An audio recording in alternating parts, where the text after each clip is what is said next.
سبيل الدموع سبيل مريح تنهدى يا صاحي كي.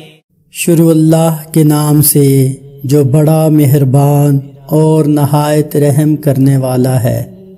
السلام علیکم رحمۃ اللہ وبرکاتہ۔ آج کا ہمارا موضوع رسول اللہ صلی اللہ علیہ وآلہ وسلم اپنا جشن میلاد کیسے مناتے۔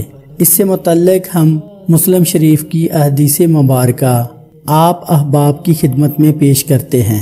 حضرت ابو قتادہ انصاری رضی اللہ تعالیٰ عنہ بیان کرتے ہیں، رسول اللہ صلی اللہ علیہ وآلہ وسلم سے سوموار کے روزے کے بارے میں سوال کیا گیا۔ آپ صلی اللہ علیہ وآلہ وسلم نے فرمایا کہ میں اسی دن پیدا ہوا اور اسی دن مجھ پر قرآن نازل کیا گیا۔ تو دوستو، رسول اللہ صلی اللہ علیہ وآلہ وسلم اپنی ولادت کا جشن اور جشن نزول قرآن ہر سوموار کو روزہ رکھ کر مناتے۔ اللہ کریم سے دعا ہے کہ ہمیں اس سنت پر عمل کرنے کی اور زیادہ سے زیادہ درود و سلام پڑھنے کی توفیق اور استقامت عطا فرمائے اور اپنے حضور اسے قبول فرمائے۔ ویڈیو کو صدقہ جاریہ سمجھ کر زیادہ سے زیادہ شیئر کریں، لائک کریں اور ہمارے چینل کو سبسکرائب کریں۔